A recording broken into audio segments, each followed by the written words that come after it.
So we are live now. Michael, how you doing, man? Good, sir. Thank you so much, Tom, for having me on. I really appreciate it. Well, I've enjoyed talking with you as we've gone through, as you've gone through the production of your movie, which turned out from a movie to a 12-part series now. Yes, sir. And my goodness, looking in the back of right behind you, you have collected an amazing amount of angling artifacts. What how where did all that come from? Well, before we get started, first of all, I want to thank you for, and I'm sure all your fans know this about you already, but I just want to point out to them what an incredible individual you are. I did an interview with Bill Dance about 2.5, 3 years ago. And during the interview, Bill said, I should suggest that I get in touch with you. And he said, I've done a great interview with Tom, blah, blah, blah. And so I called you out of the blue. You didn't know me from Adam, a complete stranger. You took my call. You listened to the idea. And without hesitation, you said, what can I do to help? What can we do to contribute to this project? Anything we have, you're welcome to use it. And I just want to point out that that's the kind of man you are, that you didn't think about the money or how much it could or could not make. You just said, what can I do to help? And you've dedicated pretty much your entire adult life to helping this industry, to helping the sport, and people that love the outdoors engage on a personal level, and you educate, you entertain. And I just want to say thank you so much for taking the call of a complete stranger and helping to transform this little project into what it is today. Because without you and people like you, the IGFA and Trout Unlimited, the Bonefish Tarpon and Trust, American Museum of Fly Fishing, all these people, organizations just like yourself and individuals have stepped up to really make this project what it is. And I just, from the bottom of my heart, I want to say thank you. Well, that's about the best introduction I've ever had on a podcast. Thanks. That's very much appreciated, and that is, I don't know, I love what I do, and I love to see other people do cool things, especially as it comes to what really intrigued me about your project was that it's about the history. Like, there's not anyone out there right now. Well, maybe there are. I don't know. I wouldn't want to take anything away from anybody that's doing things right now, but for the most part, it's all built on the people that came before us, and to show them respect and to show, the true pioneers of the sport the respect that they deserve. That's incredible. I mean, and really the sport is, as we're going to talk, the sport's not that old. I mean, even when I first got into the sport, looking back on it now, there were things that are everyday items that we're using that were not even invented yet. There are things that, and that's not that long ago. No, really not that long ago. And then you look back on people like, Stu Apt and Flip Pallet and Chico Fernandez and those guys, Lefty Cray, pioneering fly fishing, and the stuff that they were using was basically pioneering fly fishing in saltwater. Right. And the stuff that they were using was basically, they invented it. Like, there weren't saltwater fly lines. Like, they would sand down monofilament to make a tapered fly line. It's just incredible. Let me build their own fly. Are we good, Jake? Yeah, it's working on everything but Instagram. Okay, well, it's working on everything but Instagram right now. So anyway, so Michael, what was your kind of motivation to launch into this project?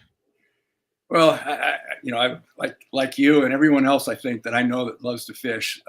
We grew up at our father's or our grandfather's sides, and they taught us how to fish. I mean, I listened to your podcast, and you talked about your first experience fishing with your dad. Yep. And I have the same thing with my grandfather and my dad, and I think all of us do the same thing. So I think once fishing's in your blood and it becomes a part of your DNA, that it's just a blessing to anyone that's been fortunate enough to be introduced to the sport. So I've loved to fish since I could walk. And where did you start? I actually grew up in rural Virginia. Okay. And when I was 4 years old, I got a little short plastic fishing rod and reel with a big plastic hook for Christmas. And our neighbors about 2 blocks away had a little goldfish pond. And I'd go down there at 4 years old by myself and try to catch these goldfish out of this little pond. And I had a hook that was bigger than the fish. And I'd spend my summers sitting by that pond, and from sunrise to sunset. And I finally figured out if I took some Velveeta cheese and squeezed it around the hook, they'd actually nibble at it. Nice. So, I've been fishing my whole life. My first job when I was 9 years old was working as a pinhead on one of the sport boats. And I love the sport. And when I found out that the first large tuna and the first marlin and the first broadbill swordfish ever captured on a rod and reel were taken off Southern California, off Avalon, I said, God, I didn't know that. That's a great story. We should try to tell the story about, these first big game fish. And when I started doing some research, I got to interrupt myself for a second. Tammy Ebbets Hahn saw a post and called me out of the blue and said, hey, my dad shot a bunch of pictures in Florida in the 1930s and 40s. He was the head photographer for the Metropolitan newspaper. He was friends with Lefty and Joe Brooks and all these great anglers. And she says, I've got an archive of pictures here that have never been seen. I'd love to donate them to you. Wow. So she sent them off. Her dad actually shot that picture of the men on the beam having lunch. Yes. Over Rockefeller Plaza. I So know that's her dad. the picture that you're talking about. It has nothing to do with fishing. It's like it's the construction picture. Exactly. It's an iconic picture. It's an iconic photograph. And her dad he loved to fish. And so he'd hang out with Ted Williams and Joe Brooks, and they'd fish and film together. And so she sent me some photographs. I thought, oh, these are great, Tammy. We started talking. And the next thing I know, she's sending me some notes. And I don't have a whole lot of experience on the East Coast. And she grew up in South Florida and said, let me help you maybe write a few thoughts. And next thing I know, we've teamed up like this. And she has been instrumental in helping to write the story. She was really the head researcher and the main writer. So she brought it. Was there ever an idea to make this a book instead of a film? Or the idea about making a book has come up recently. We've had some inquiries about doing a book, and we're talking about it. I think we'd also like to do a book on her dad as well. Wow. But so we're looking at doing a book off the film, but right now we're just focused on trying to get the word out there that the film's available. Yeah. So when did you finish? When did just a few months ago, to be honest with you. Okay. And so the original idea was that it was going to be what, a 2-hour? The original idea was going to be Warren Miller and Bruce Brown's The Endless Summer meets Ken Burns. And it was going to be a 75-minute film about the birth of the big game fishing. And then I found out the first tarpon over 100 pounds was taken in Florida. That was the first fish that was ever taken, a large fish on regular standard striped bass tackle that they were using. And then that was in the early 1880s. And then the first broad, I get ahead of myself. The first tuna was taken here in Southern California in 1886 by Colonel Morehouse. And then 2 years later, Dr. Charles Frederick Holder caught a 183-pound leaping tuna, which is what they call the bluefin back there, and formed the Tuna Club of Avalon on June 15th in 1898. And that really earmarked kind of the official start of big game offshore fishing. Wow. And that catch was followed a few years later by the first marlin. And then in 1913, they caught the first broadbill swordfish on a rod and reel. So the first large game fish in the world were taken off Tampa, off Florida, on that tarpon, and then followed up on the West Coast. So I just thought that was a great story. And as we started telling the story, the IGFA got involved and said they opened up their vaults. Trout Unlimited opened up their vaults. Orvis, Daiwa, all these people said, Yeti, Costa, everyone said, what can we do to help? They loved the idea of the project. And so they just started donating and opening up their vaults. And the more stuff I got, I've always had this rule, you cut to content. If you've got good content, you put it on. Yeah. You got bad content, you put it on the floor. So as we started cutting this story together based on the content that we were receiving, it just kept evolving organically. And what started off as like you said, a 75, 90-minute film turned into a 12-hour, 12-part documentary covering every aspect of the sport, every species, every location. And it's been an honor to try to assemble all this material into a cohesive story that we could give back to the sport. Well, certain parts of fishing have been well documented in literature. Fly fishing, Absolutely, for especially fly example. fishing. And then Ernest Hemingway did a good job of, the type of fishing that he wanted. But there's other types of fishing that don't seem like they have been well documented, or at least I've not run into it on the level of fly fishing. Fly fishing seems to have the most written about it. It I don't know does. why that is, but it seems like it. What do you think were the biggest surprises, as things that you didn't expect as you are going down this road, and you're unveiling this history of all types of sport fishing? What do you think were the biggest things that you were surprised at? Well, the number one thing, Tom, that really uh, it is to this day, the number one thing that stuck with me was that in 1732, along the shores of a place called the Schuylkill River, which is where Philadelphia is now, a group of guys got together and said, hey, let's start this fishing club called the Schuylkill Fishing Club, nicknamed the Castle. And these guys got together, and basically what they were doing, and you might have heard of some of these guys, Benjamin Franklin, William Bradford, George Washington, Paul Revere. These guys got together under the guise of a fishing club to talk about declaring the independence of the colonies from Great Britain. Interesting. And had they been caught, they would have been hung for treason. So the fishing club was the umbrella in which these gentlemen were able to get together, where they actually wrote the Declaration of Independence, and the Constitution of the United States was written by fly fishermen under the guise of the Schuylkill Fishing Club. Wow. Which I just thought is phenomenal. So our forefathers, the men that wrote the Constitution of this country, were all fishermen.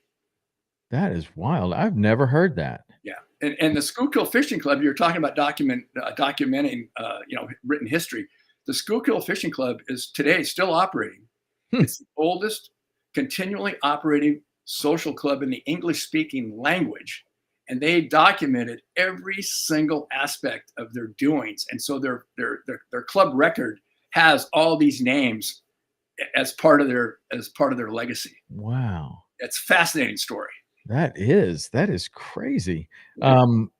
And it's still going, and now it's a social club, not a fishing social club. Yep. It's the longest continually operative social club in the English-speaking language. It seems to happen with things that start out as fishing, then they turn into something else. Like it's because the passion. Abercrombie and Fitch. There's another one that turned into something completely different, but it used to be like a Orvis type company. Right. And then now you would never see any. I don't even know if it's still around anymore, but I think they got in trouble. But sorry, it was a fishing thing. So that's super cool. So that's one. That's something I didn't know about, and I'm sure that if I don't want to ruin it for all your audience, but I don't think that you would. I think the more that you can tell about the history, the more people are going to want to watch this 12-part series. Are there any other things that you were surprised about? Well, I was really touched by Michael Lerner and the guys from the IGFA. Okay. When the Second World War broke out, that they got together and were donating survival fishing kits. Wow. To all servicemen. And I know that they were just small kits they were like wrapped up in a canvas bag. It was like a dropper line with a little wooden spool, and they had feather jigs and different hooks and leaders, and it was for survival. And I know that those donations helped save lots of lives for downed pilots and servicemen that were downed in the seas. Wow.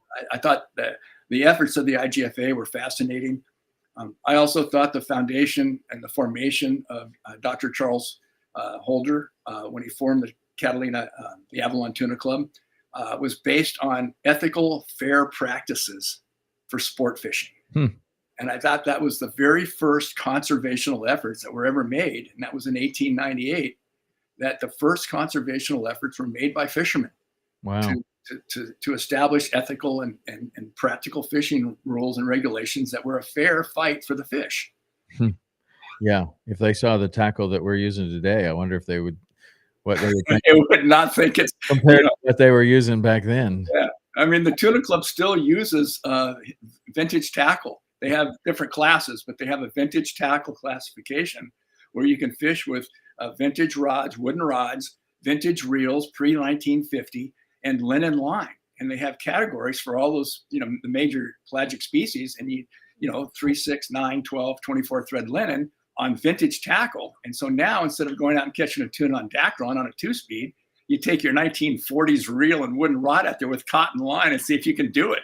And the challenge to me was just overwhelming. I've caught thousands of fish in my life, but to be able to go out and try to catch fish the way they did 100 years ago, Yeah. it's just an amazing experience. And I think that's another part of the thing of the film that's so impressive, is that throughout history, anglers have been in the forefront of conservation and at the forefront of making sure we protect our fisheries, our waterways, our oceans, and the fish themselves. Yeah, it certainly continued on to today, and I'm sure you covered all, you know, the tax, um, the self-imposed tax that hunters and fishermen have put on ourselves. I'm sure that got covered too. When you go back to those first couple of fish that you mentioned, the tarpon and the marlin off San Diego, is that what you said? The leaping tuna, the bluefin, they call them leaping tuna back in the day, and those were taken off Avalon. Okay. What kind of boats are those taken? Small, basically skiffs. They were skiffs, and probably I think most of them were probably in the 18 to 22 foot range. Dang. Some of them had 2-stroke motors, and they didn't have enough power to troll. They couldn't even troll fast enough to get these fish to bite. So George Farnsworth, who was one of the premier boatmen in Avalon at the time, actually had a big bank named after him, the Farnsworth Bank on the backside of Catalina Island. He came up with this idea of flying a kite. Yeah. He was the first guy to come up with a kite. Wow. And he'd swear his passengers, his customers, and there were only one customer per day on a boat because they could only hold two or three people. He swore him to secrecy. And for 2 years, he dominated catching fish in Avalon until on the 4th of July in 2000, or was it 1911, he flew the kite through Avalon, announcing to everybody in the world that this is what he'd been using to catch fish. Wow. And then when Tommy Gifford flew out or came out here to the West Coast and fished with him, Tommy then took the kite back to the East Coast and introduced the kite to the East Coast. And that's all documented in Tommy Gifford's book, Mussels and Muscleheads. What would he fish? What was like?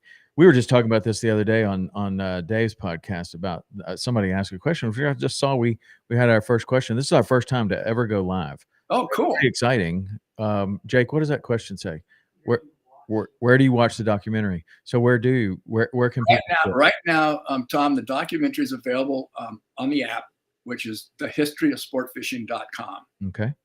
That's the only place it's available right now. Hopefully we'll get together with you and maybe put something together with Waypoint. That'd be so cool.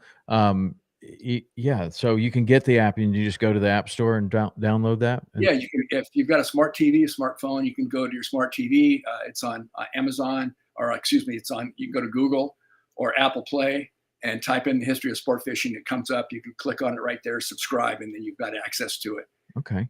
Awesome. What we were talking about the other day on Dave's podcast, Your Saltwater Guide. If you don't follow that one, we did. Oh, I do. A live podcast just like this, which is the kind of the motivation to give it a try ourselves today. And we have at least one person watching. That's pretty cool. Well, it's the first one. You never know. You got to start somewhere. But what we were talking about is a question came in there, and it was like, do you think that you could take techniques from the East Coast and use them on the West Coast? And this person asked about the chicken rig, which a chicken rig is basically, for anybody that doesn't know, it's like a multi-hook rig. You drop down, you catch multiple fish on this rig. And my initial reaction was, well, yeah, I don't know enough about the fishing in California to know what that would be good for. But I'm sure that if you took that technique out there and you were willing to change the weight, change the strength of the line, change the hook size, change all of these different things, but the principle of that idea would almost guarantee you that if you stuck with it long enough, you could figure out a place where that would work really, really well, or maybe it's already in use. I don't know. But that was what I was gonna kinda ask you about. Like, when he took that kite from the West Coast to the East Coast, what did he target with it right away? Sailfish. Oh, so he saw that. See, that's what I'm talking about. He saw that for a tuna purpose, and he's like, "Man, if I took that back to my water, I can catch stuff." And that's what gets me so excited about fishing. Like, when you learn something from someone else and you look at it and you're like, "That is so simple. Why didn't I think of that? Why hasn't anyone thought of that?" And then you take it back and try it in your own water. What Yep. does that other question say, Jake? Do you both prefer West Coast or East Coast fishing? What are the major differences? Do you both prefer West Coast or East Coast fishing? What are the major differences? So I don't know. In the history, I mean, personally, I prefer East Coast because I have very, very little experience on the West Coast. Doesn't mean that I wouldn't want to fish out there. I would, and I know that there's some amazing fishing out there. But in terms of the history of sport fishing, where has the more activity happened? It sounds like the early activity was on the West Coast, but I don't know if that held true throughout the whole history of sport fishing. Tom, you nailed it. The earliest was the West Coast, but as Tommy Gifford brought stuff to the East Coast, and you said you exchange ideas, the East Coast evolved from it evolved into the leader. The East Coast is definitely the leader of the saltwater sport fishing world today. And I think it's partially because they have so many different species and so many different options to fish. You can fish flies in the shallows there, in the tarpons up in the mangroves, and bonefish and permits and all these incredible fish along the beaches that we really don't have here on the West Coast. We've got the Pacific's, it's obviously a much deeper. I don't know if it's much deeper, but we don't have the shallows. Right. We got beach, and then we got drop off, and we got waves. So it's a more vibrant, more energized body of water. And so the fish are more pelagic. They move around a lot more than I think they do on the East Coast. Perhaps I'm not 100% sure. Like you said, I'm more comfortable out here because this is where I grew up. But the times I've fished on the East Coast, I've absolutely fallen in love with it. So, I mean, you and I can get on an airplane and go back and forth from the West Coast to the East Coast. We're sitting right here on some kind of the internet is allowing us to communicate face to face now. What a difference it is when Tommy Gifford brought that kite from the West Coast to the East Coast. How would he even have gotten there to begin with to see the kite in action? A train, I guess? The Transcontinental Railroad. The Transcontinental Railroad. He Yes, gets sir. all the way out there, and he decides, you know what? I think I'm gonna take this kite back, either a kite or an idea for a kite. And I he had don't a know lot of exactly, time to think about it. but I think Farnsworth probably gave him a kite to take back. So he takes it back, and it probably takes him, what, 2 weeks to get back on the railroad? Oh, I'd probably say at least a couple of weeks, wouldn't you? I would think so. I mean, I don't know. I mean, a train could probably go I don't have any idea, but I would imagine that there's plenty of stops and, you know, to go from California to Florida would be even then would be a major undertaking. A major undertaking. We just take that for granted these days of Yes, we're even talking- we could just we're talking coast to coast. like just get in a car and drive to California. That's gonna take 4 days, 5 days maybe. 4 days, you're there. And that's driving hard, but you could do it, no problem. Yeah. Back then, man, if you were gonna go across the It- country, you would have been one of the few people to ever do that, that you That's exactly what I tried to capture in the film, is trying to show the vast differences of what we take for granted every day today to what they had 100 years ago. Yeah. Ford Incredible. even invented the car. That's right. I mean, there wasn't even a car, and these guys are taking whatever kind of boat they can get out on whatever day is nice enough to get out there and trying to catch these fish that they hope are out there, I guess. I mean, how would they even know that these fish are out there? Well, on the West Coast, I know Catalina was one of the most prolific fisheries in the world in terms of the abundance of species and the abundance of numbers. And Avalon it's a harbor, it's just a cove basically, a sheltered cove on the lee side of the island, where they used to take treble hooks and just throw them off the beach and just yank them and catch white sea bass, yellowtail off the beach with treble hooks, just snagging them. The schools were so thick that they could catch them on treble hooks and light chains. So I think the abundance of fish back in the day was just overwhelming. We can't fathom how many fish were here. Like to go out and catch a marlin or a sailfish, like how that's just amazing that you would even have the imagination to think, well, if these white sea bass are right here, what's even further out there, and how would we catch it? Yep. And I mean, that's amazing. Like, yeah, I think from Holder, there's a quote in the film that the waters off Avalon would turn white, foaming from the tuna boiling right off the beach. As far as you could see, you could see it, and they just wanted to get out there and just saw it. Further. Wow, that's incredible. Was there any photography that you ran across? Oh yeah, we've got some phenomenal pictures. What do you think the earliest photography that you ran across of fish? The earliest film footage that we have is the oldest known fly fishing footage, and I believe it was 1911 of Prime Minister of England and his wife and their dog fly fishing along the shores of a river in England.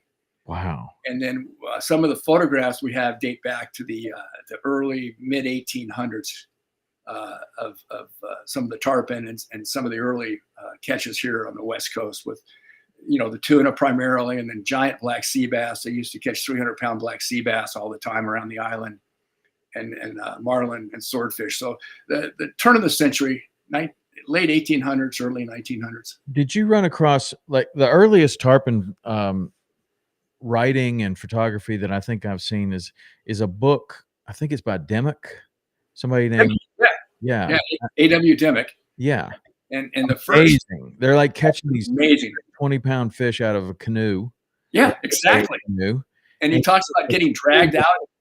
Yeah, and they've even got pictures of like the fish jumping, and you're thinking, what kind of camera were they using back then? And I mean, they must have just jumped a ton of fish to be able to get that one picture. That one shot. Yeah. Yeah, it's not like our cameras today where you rattle off 80 frames. Yeah, in a second. Yeah.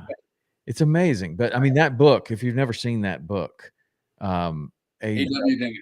Demick, it's an incredible book. I think it's called The Book of the Tarpon. Yes, sir. Exactly. Yeah, that's an incredible book. Yep. And I love, things like that, the older type things, because it just gets my mind racing about what it used to look like back then.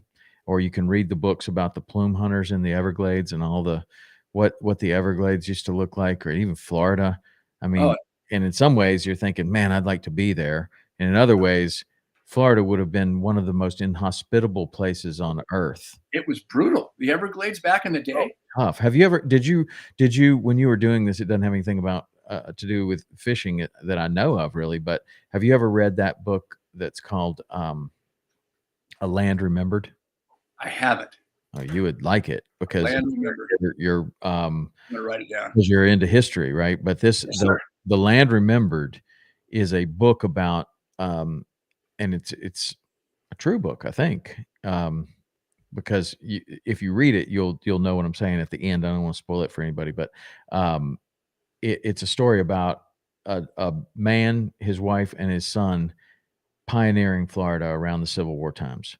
And it is a tough book. Florida was full of wolves and bears and the worst mosquitoes and flies. The mosquitoes could pick you up.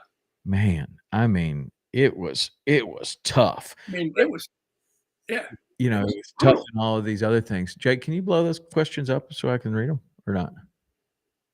So we are getting some questions. It's kind of cool. What's that? This one says, I don't know anything about West Coast fishing. Where is the most difficult place to fish out there and why? Where is the most difficult place to fish on the West Coast and why? Oh, well, the NPL,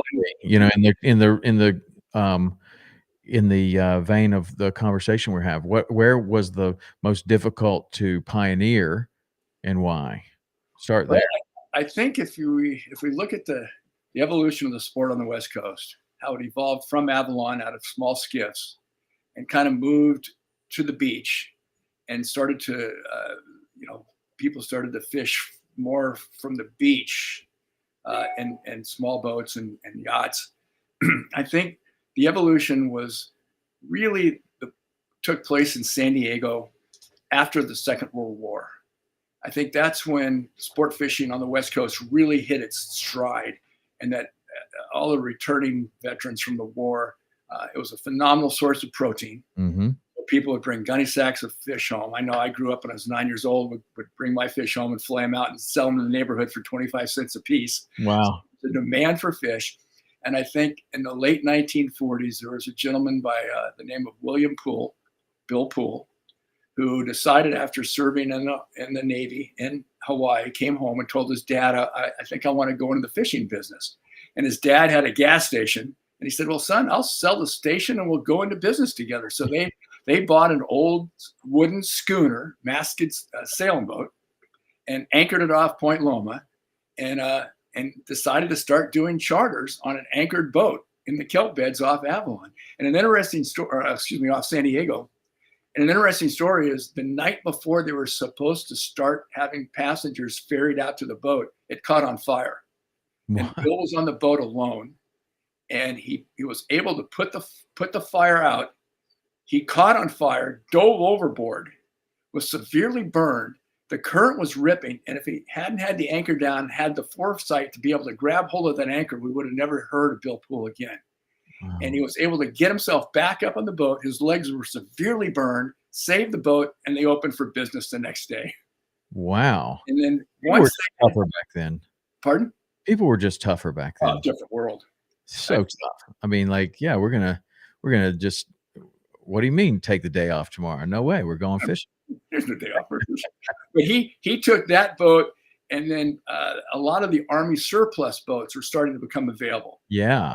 ASRVs, air sea rescue vessels. And so they were taking converted naval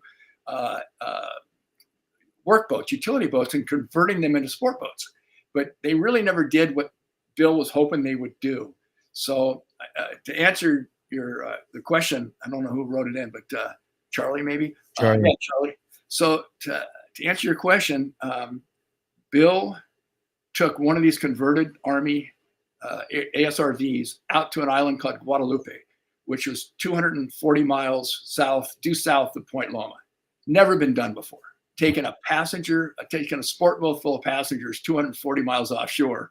And it was phenomenal. The trips were unbelievable. So after a few trips like that, he realized that he wanted a bigger and better boat. So he decided to start building boats. And I think in the early 1970s, he started the Bill Poole Boatyard service. And they built the Royal Polaris, which is 113 foot, and probably to this day is still one of the most spectacular sport fishing boats that's ever been built. That's the head boat, right? You go on. Yeah, well, you guys call them head boats. The head boat over here, but it's a boat where lots of people can get on it, and they go way, way out. Correct. They catch amazing fish on that. They travel. I think they have a 20,000 mile range. They take 25 to 30 people up for up to 21 days. And they feed them 3 meals a day and fresh bread. And I mean, it's just what they do today compared to what they had in the 50s. It's unbelievable. And so the Bill Poole influence on the West Coast really transformed the experience from fishing out of converted schooners or barges or, converted utility boats into actual sport boats. And that spread all up and down the coast. So I'd say, Charlie, the most difficult place to fish back in the day was the Guadalupe Island trip, which was a tremendous, and they did 8 knots. So, 8 knots and you had 240 miles of open ocean. There's nothing between that island and the beach, nothing besides the Pacific Ocean. So the conditions could get horrendous, but they did it. I bet what if you got out there and you decided about 20 minutes into the trip, you didn't think you wanted to go? You're screwed. Yeah, that's it. You're in for 2 weeks. We'll be back. You're done. Yeah, I don't know. Boy, that'd be a tough way to go. So there's probably a book or a more of a documentary just on the evolution of the sport boats. I mean, as you saw that, what the story you just told, you're going to have the same thing going on the East Coast, where they're converting boats, and then these certain styles kind of are created. And then if you know boats, you see, well, that one has an influence for this other boat, and then over time the boats just change and get more and more specialized and better for that particular purpose. You could that would be an interesting history as just of the boats and Oh, who. we could do a whole series on just For sure, because I'm sure this one guy worked at this boatyard for a while, and then he's got his idea to go over here and build one a little bit They different. take the flared bow and they use that same concept. And Yeah, that's right. again, it was post Second World War, where all these boats started to come into existence. And, Wow. and So let's talk about how Florida emerges as a sport fishing mecca. destination. But I mean, yeah, a destination, but it also, if you look at the history of it, Florida has just become more and more important. Not that it's the best state but it is a state that has 365 potential days of fishing. There's a tremendous number of species, and there have been a tremendous number of very, very talented captains and anglers that we're all aware of.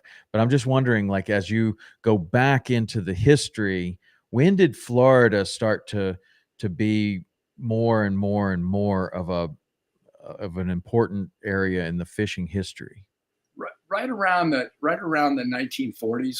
Yeah.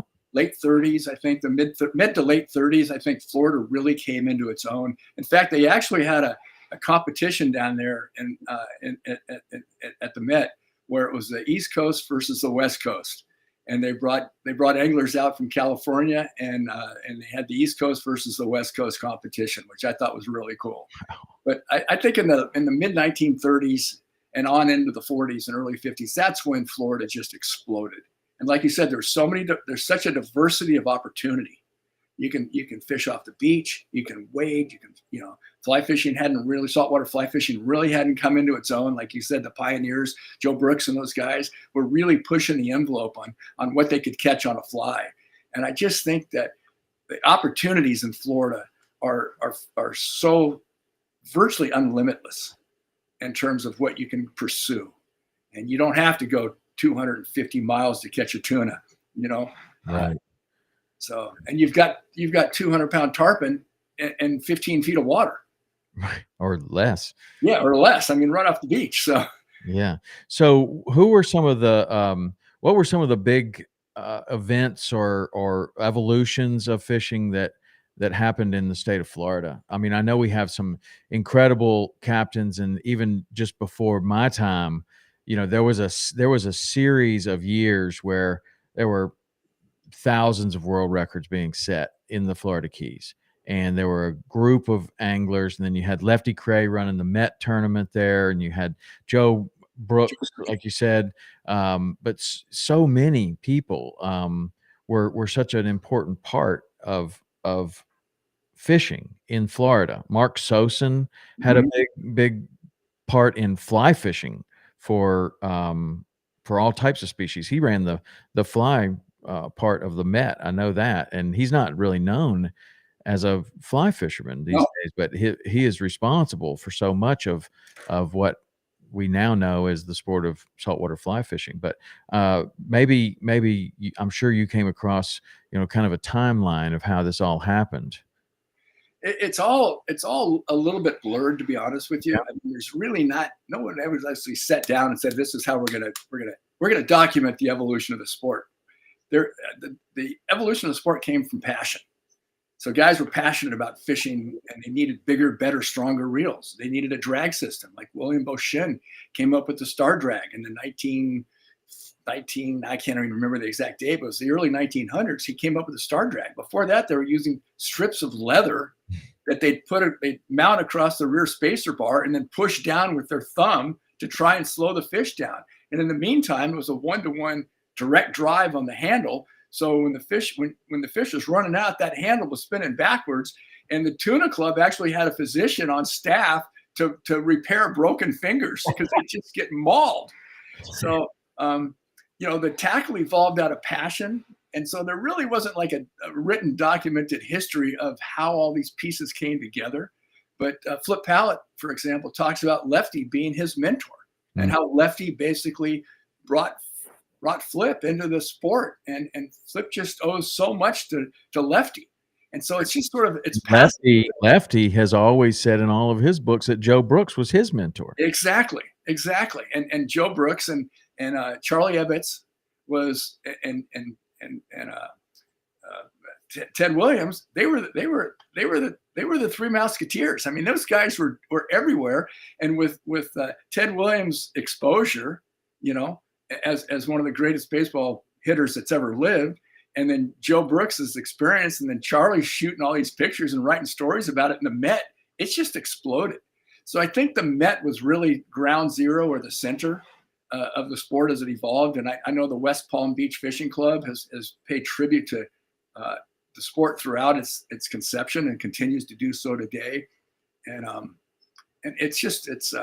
it really is like you've done in your podcast, Tom. You take the knowledge that you have and you share it with individuals unedited. You basically, here it is, try this. Somebody was asking about, what did you call it, a chicken rig? Chicken rig, yeah. We have a thing called a ganyan out here where we'll put 4 or 5 hooks on and drop down for deep water rockfish. Because you're going, 500-600 feet down, even deeper, and one drop for one hook. No, let's put 5 hooks on there, and it's regulated in terms of how many hooks you can have now and how deep and size and all that, which is I'm all for, because I think management through science is the key to the future of the sport. But it's on our coast we fish spotted bay bass up here in Newport in a way that they don't fish in San Diego. And they have spotted bay bass down there, but they just fish them differently. So, and even if you get up to Ventura, there's a different style of fishing that's used, not only inshore, but also offshore. So it's every region, I think, adapts to its own specific needs and conditions. What role did the IGFA play, and when did they come around? I think it was in 1936. Don't quote me exactly, but I believe it was in the mid 1930s. Michael Lerner got together and said, we need to create a central location to document. And it was set up to protect the species, to protect the sport, to preserve its history, and to provide a source for world records. And they set certain angling standards, a lot of those which were based on the Tuna Club's original standards. And then they've since then have been the absolute industry leaders throughout the world. The IGFA is the single number one source for the history of the sport and also for the preservation of its future. Mm-hmm. And what did you come across, like the story of the Met and how that kind of went away? Because I don't know. I don't think there is a Met tournament anymore. You know what? I'd have to check. I thought it was still in existence today, but I'm not 100% sure. If it is, it's nothing like what it once was. No, it was fishing back in the late 1940s, post-World War, 1940s and through the 50s and into the early 60s. Fishing was enjoyed by tens of millions of anglers up and down all the coast and across the entire continent. Freshwater bass fishing, for example, we were fortunate enough to have a couple of gentlemen. One of them's the name of Dr. Terry Battisti, and also Ken Duke. Those two guys have forgotten more about bass fishing than most people ever know, and the evolution of that species and how it was transported from South Florida, where it was originated. I mean, that's where those fish were born and raised, and there was really no other bass in the United States other than South Florida. They started using bucket brigades and putting these fingerlings into milk, those little big milk containers, putting them on covered wagons and eventually on trains and moving them across the country and introducing bass to the rest of the country.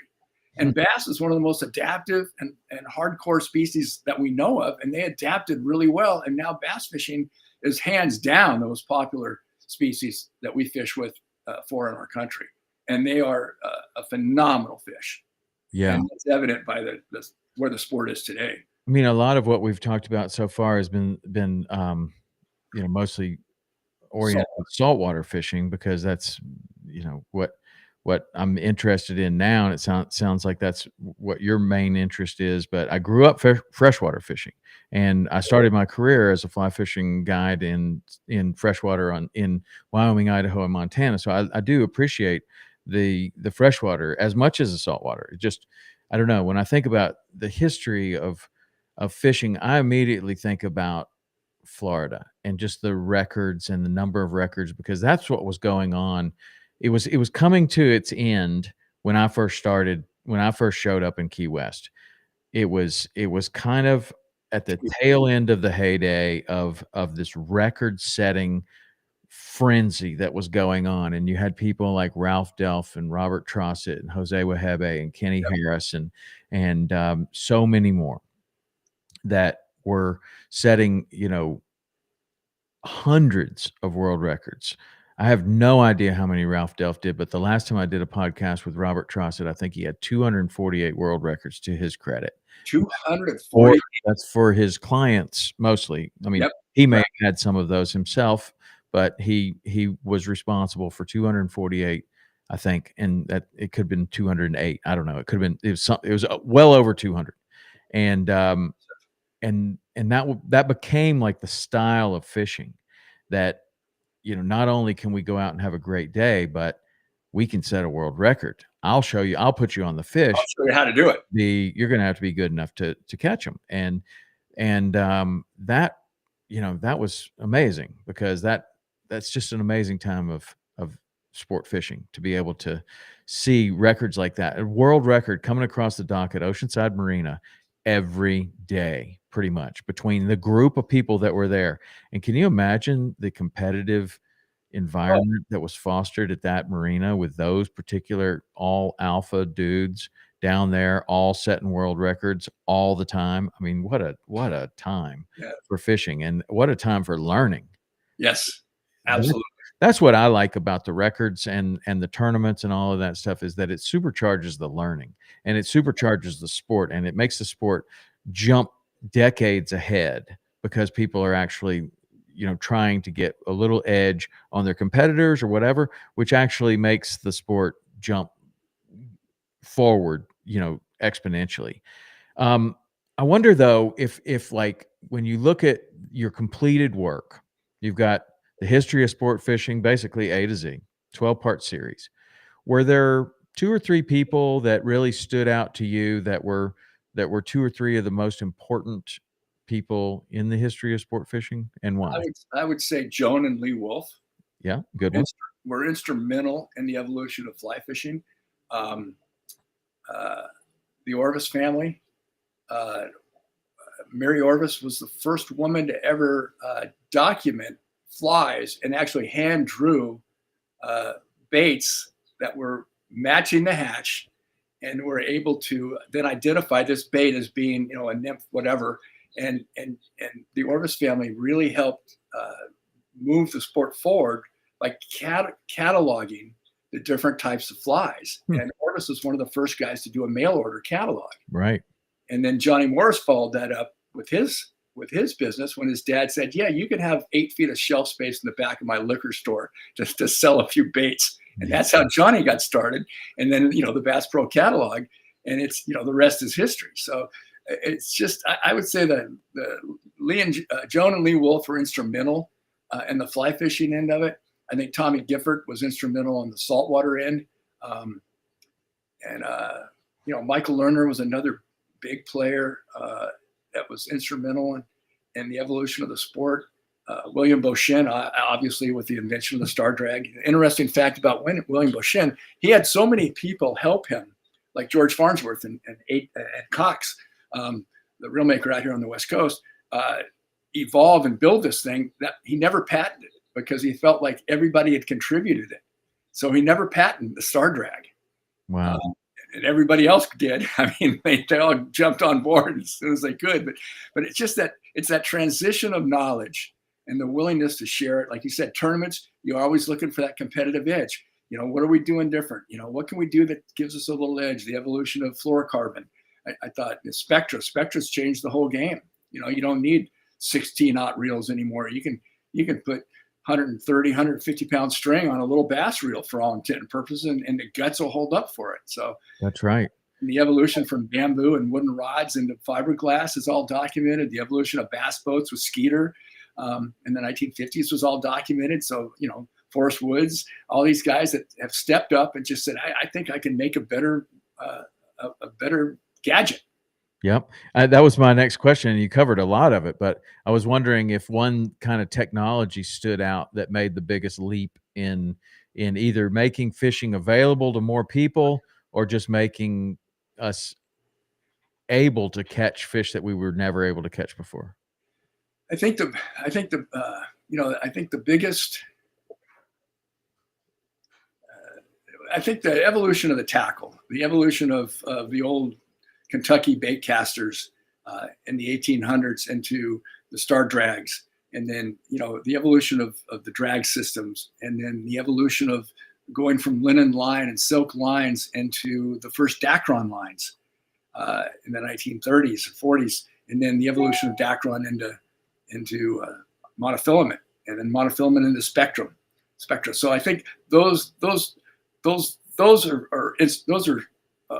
landmark moments, watermark moments when you go fishing with a piece of cotton string into a spectra. Those are huge. What about electronics? Did you come across like the birth of electronics? Yeah, the little green machine, the first. My grandfather had one of those. I'll never forget it. The Lawrence little thing, Daryl Lawrence. He has to be one. Daryl Lawrence. It was a little green machine. That was the first electronics. It was Navy based. Everything basically, all our electronic equipment is evolved from the military. And what we have today is you've read the stories. They're wanting to ban forward scanning sonars and things on bass boats because they feel it's an unfair advantage to the fish. But you look at the technology we have today. I grew up fishing with a compass and a sextant. We had to do dead reckoning when we went offshore. So every hour you were marking the chart based on your speed and your drift and thinking, okay, in the middle of the night, I think we probably are here. And I think we're probably here. And you have these little dots that you mark every hour to tell you where you are. And now you just turn on, let's go home. Boom, boom. We'll be home in 2 hours and 48 minutes. I know. And when we go back to the days when those guys were setting all those records and Ralph Delf was pioneering the Florida Keys, they were doing the same thing. They would go with a stopwatch and the RPM on your motor, because that was more reliable than the speed. At least that's what I was told. That it was a stopwatch and the RPM on your motor, and you would go this long at this direction, and then turn. You're going to be on a spot. You're going to be on a wreck, or you're going to be on a high spot. It's just incredible, really. I mean, Zane Grey. We have some. You talked about some of the older footage. We've got the original 35 millimeter film that Zane Grey's film crew shot with him and Captain Mitchell down in Australia and New Zealand in the 1920s and 30s, catching the first 1,000-pound fish, 1,000-pound marlin ever captured on a rod and reel. We have that original footage from the Zane Grey estate. So you get to see the first marlin, the first 1,000-pound marlin ever caught on a rod and reel in real footage. I wonder how many they had to hook before they got that. Interesting fact is that I can't remember the exact quote, but I think he fished for like 180 days and didn't get a fish out there until he got the fish of a lifetime. I wonder if he didn't land a fish or if he just, certainly they were hooking fish. I don't think so. I think the bait was real. I think from what we ascertained from reading, Angler's El Dorado and some of other Zane's books, and he wrote stories. He didn't really document. He wasn't like a fact finder. He was talking about the sport from his heart. So he talked about the essence of the sport and what it took, the challenges. And so as we were piecing things together, it was. I lost thought. Sorry, Tom. Yeah. Oh, we were just talking about how many fish he might have hooked before he landed that one, and you were thinking maybe that was it. Well, I think that was the one. Sure, I'm sure they hooked and landed a few other fish, but I know he spent a lot of days of toil out there without getting a single bite until that one fish showed up. But you jump down to Cabo Blanco, Peru in the 1950s. It was where the Humboldt and the Equatorian currents meet, and there was an upwelling right there, and it wasn't even on any map. It became the pinnacle of big game fishing. They had, I mean, I don't even know how many 1,000-pound fish they caught off in Cabo Blanco in the early 1950s. And it was just blacks, blues, striped, tuna, big eye. I mean, it was unbelievable. Acres and acres and acres of anchoveta and bait boiling. And then the commercial guys figured out that there was a bunch of bait there. So they came in and scooped it all up. And within years, it became a desert.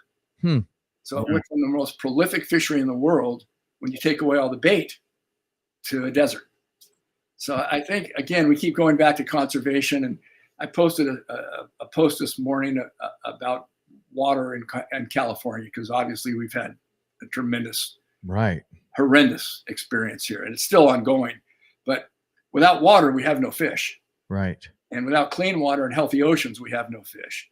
And somebody wrote in, why are you posting this political stuff? I don't want to have anything to do with it. Just post fishing. And I said, well, you know, normalcy bias prevents us from thinking that something might happen just because it's never happened before. We can't fathom that it could happen. And the extreme environmentalists today, I did a wonderful interview with Bill Shedd, whose family started AFCO, and they've donated millions of dollars under the table quietly to conservation efforts. And Bill Shedd said the single greatest threat that we're facing as a sport today is from the extreme environmentalists. And they want to ban the sport of fishing. They want to make it an illegal activity. And so I know none of us like to talk about politics when we're fishing. It's the last thing on our minds.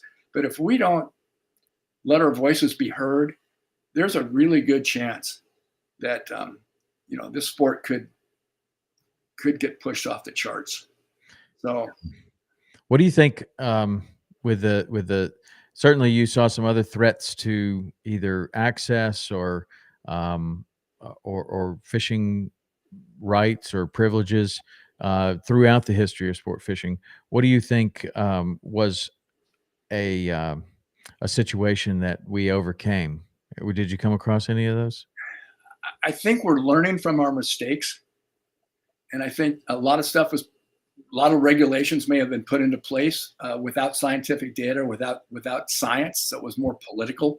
And a lot of those, I think, are like, we have closure zones out here on the West Coast where they've closed like 8 miles of area.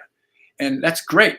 But I think rather than just leave that section permanently closed, that they could do a thing like they used to do after the Great Depression in the dust storms, whereas you do crop migration, where you take an area, close it, let it heal up, let it rejuvenate itself, and then move that area up 8 miles. Yeah. So guys can now fish the productive zone and let this other zone heal up. So I think there's a lot of science that's going to go into it. Oregon, for example, has done a phenomenal job on their fisheries management, especially with the sturgeon and the steelhead and the trout, where they manage by science. And again, you've got a species that's coming from the saltwater into the freshwater, so it can be counted. It's easier to count something that you've got a funnel where it all has to go through to get back to its birthplace. And I think management through science is the key to the future. And I think as anglers, we just need to make our legislators and the lawmakers in our regions, our local communities, and our states, as well as on the federal level, aware of the fact that we as sport fishermen have worked toward conservation since the 1800s. We're a voice of reason. And you cannot hurt a fishery with a rod, a reel, and a piece of string. Can't do it. I don't care how good you are. You cannot hurt that fishery as an individual.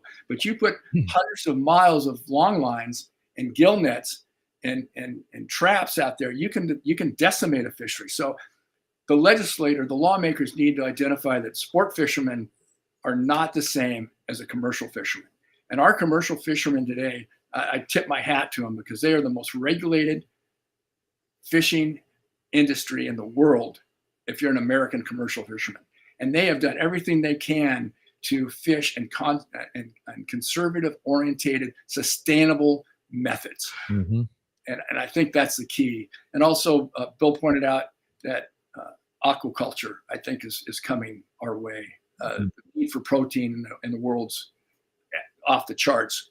And the ability to the oceans to produce that amount of protein on their own, I think hit a turning point in the mid 1800s or 1980s.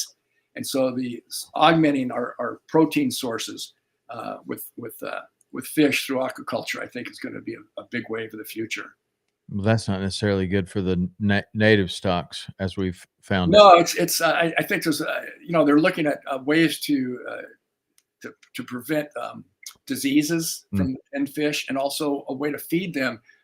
They've come up with a way. AFCO's come up with a way now to utilize the entrails and the guts and all the skin and all the stuff that doesn't go to the fillet or go to the table to make food.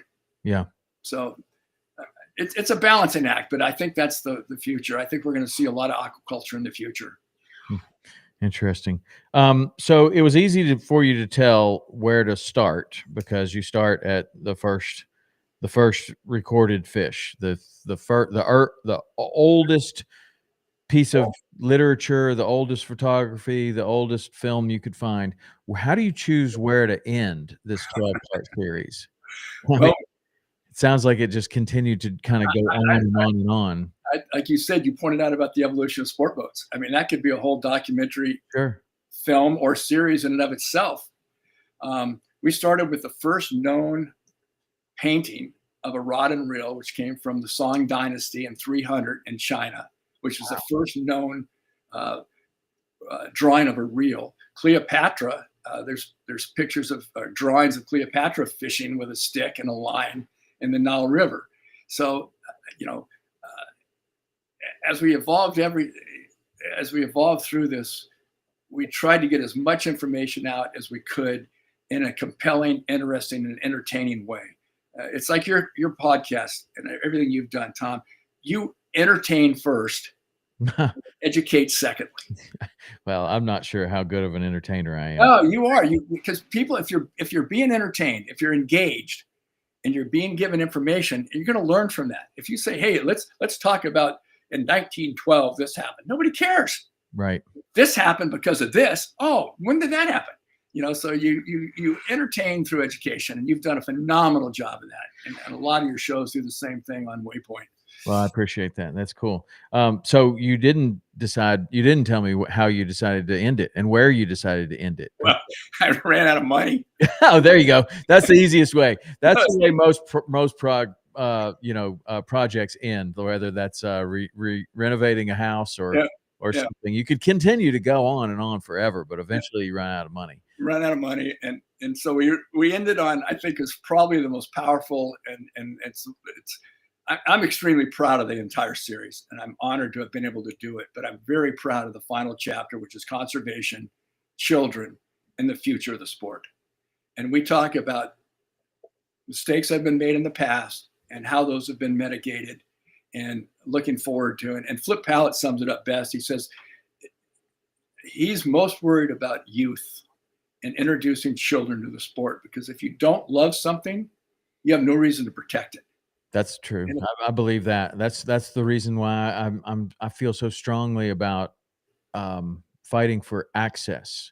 Access, absolutely. You cannot get into a place, then you no longer have. Well, I mean, eventually no one cares. Yep. But if it's someplace that you go, even if you're not allowed to fish there, but you can still go there. But when they shut a place off completely, that is not good at all. It's criminal. Yeah. And rarely, in my experience, and I've said this a lot lately, but in my experience, the ones that I have seen close have not reopened, even though we've been promised that they will reopen. And you're not supposed to go in there with fishing gear, but you can go in there with a jet ski, or you can go in there with other craft, but you cannot go in there even if you have fishing rods on board, which, you're just, it's almost like you're trying to keep out the people that care most about it. Exactly. That's that normalcy bias. We just think it can't happen because it hasn't happened before. But look at what's happening. It has happened before. Yeah, it has happened. It's happening out here on the West Coast. That's right. You can look at that, and you can look at many other examples of where it has happened before. And then, if you look at it in a way that, well, I only practice catch and release, or I always use barbless hooks. Well, it's a slippery slope. Once you say you can't do this and you can't do that, the next thing is, well, you can't use barbless hooks, and we're not even interested in. We don't care if you're catching and releasing. We don't want you. Yeah, that extreme left environmentalist and I don't mean to keep going back to that, but the extreme environmentalists are bent on the fact that man should only engage in nature as an observer, that we shouldn't participate. We should be able to watch and look, but we shouldn't participate. And that is so diabolically opposed to the DNA of who we are as human beings. That's right. I mean, it's in our DNA. Hunting, fishing, farming, gathering, survival, that's all part of who we are as human beings. And in today's society, we don't get to touch base with that very often. And fishing is one of the ways that we can do it, and do it with barbless hooks and catch and release, where, you know, we're not necessarily hurting the fish. We're just engaging in that bite, getting that thing to bite. Right. Nothing greater than that. Yeah. Well, not only there's a lot of side effects that come with that, of being outside in the sunshine and getting vitamin D and being in touch with your surroundings, teaching your children about your environment and survival and just thriving, not just survival, but the need that we have to be outdoors and to be connected with nature.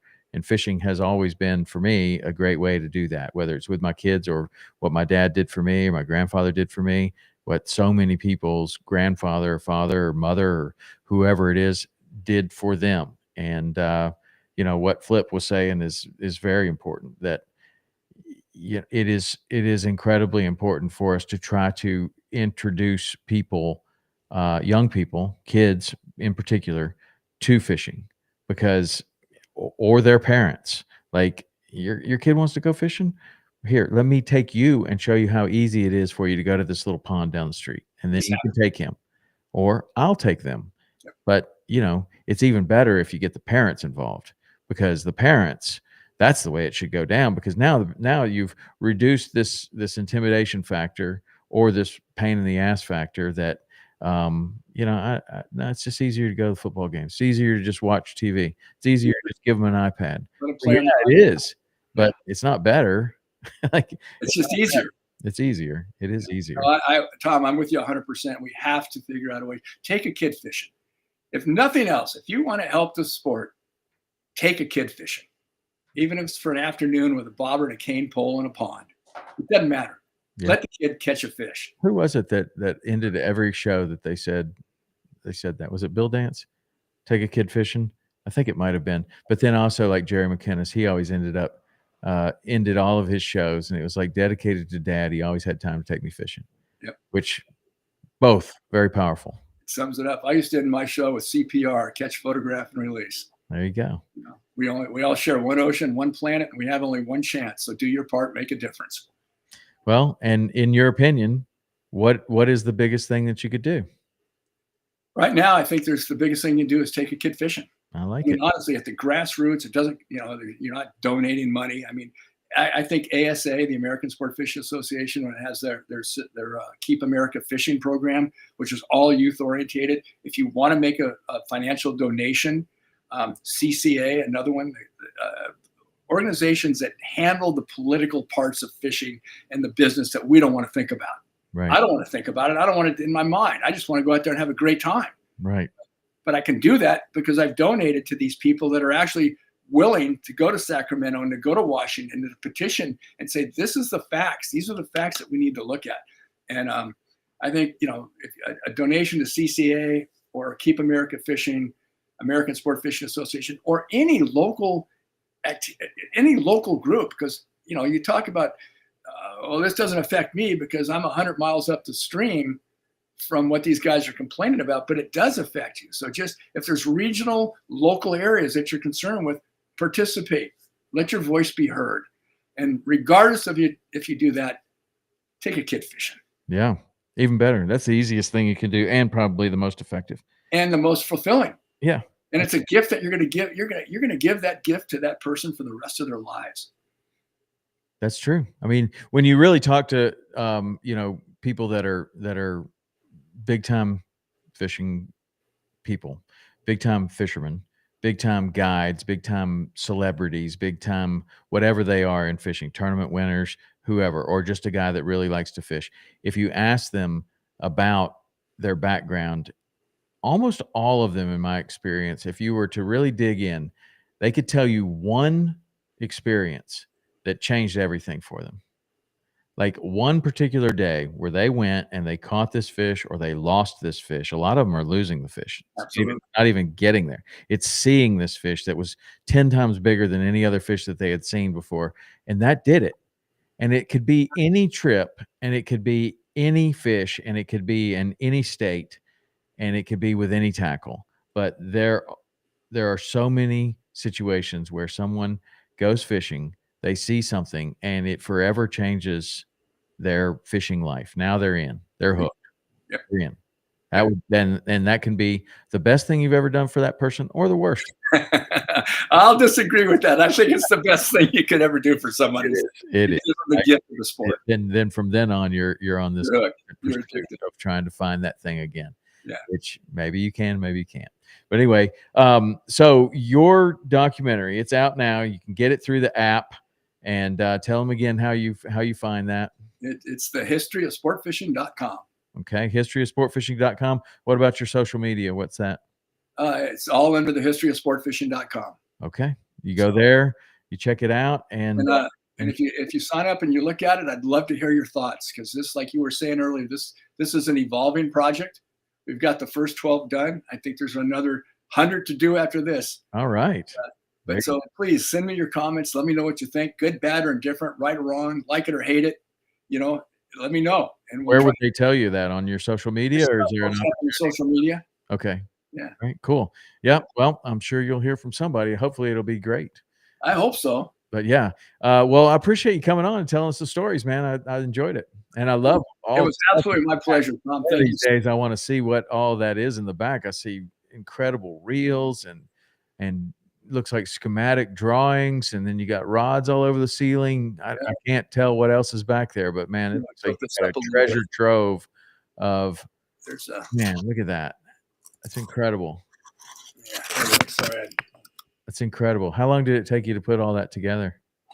Oh, I started collecting when I was a kid. I think I screwed up my camera here. Yeah, it's okay. We're good. I started collecting when I was a kid. My mom said, "I think you need a hobby." I said, "I don't want a hobby." She goes, "Yeah, you need to collect something." I said, "No, I don't want to collect anything." We were at a garage sale, and I saw these old wooden bass lures. I went, "Oh, those are cool." She goes, "I'll buy them. They're 10 cents a piece." So I started collecting artificial bass baits back 50, 60 years ago, and it just kind of evolved from that. My wife loves to collect antiques, so we go to swap meets, garage sales, and I'd look down the swap meet rows, and I'd see a rod sticking up, and I'd just run to that spot. Yeah. So are there any of those lures that are very, very valuable these days? Oh, the bass lures. There are bass lures that are extremely valuable. I have to show you some of the ones that I have. I have some from my grandfather, still in the box and everything. And those are the ones that I thought would be. I mean, there were plenty of old rusty ones that I didn't think would be worth anything, but I kept some of them anyway. But I do have some like really old ones, like really old. I think it looks like the first bomber box, right? Like really old ones. But condition is everything. So. Yeah, I'm sure. And I don't really want to get rid of them, but I just wondered if, you see a lot of these things like old record albums and stuff, and people tell you, oh, some of those are really valuable. And then you take them to the record store and they're like, I'll give you 5 cents a piece for them. $5 for it. $5 for the whole lot. Yeah, I like those old lures. It's really cool. And I love them. Some of them are so beautiful with the glass eyes and jobs all hand painted. I mean, eBay is probably the gauge of a particular lure's value in the marketplace. Yeah. So if you have something you want to figure out if it's worth anything, take a picture of it, post it on eBay. eBay, yeah, that's the way. I reserve on it or something, so you don't let somebody steal it from you, because lure collectors are out there always looking for that gold find. Oh, I'm sure they are, just like anything else. Yeah. Anyway, Michael, thank you for coming on. I appreciate it, and I appreciate all the people that showed up. We actually had a couple, so it seems like this live idea is a pretty good idea. I like the interaction with the people that are listening, so we'll probably get some more. Very much, and thank you for writing in and asking your questions. All right, cool. All right, Michael, we'll see you later. Thank you. Thanks, Tom. It's a pleasure. Okay, see ya. Hey, hang on just a second, because we may have to leave it open for just a minute before make sure it uploads the right way. What about it, Jake?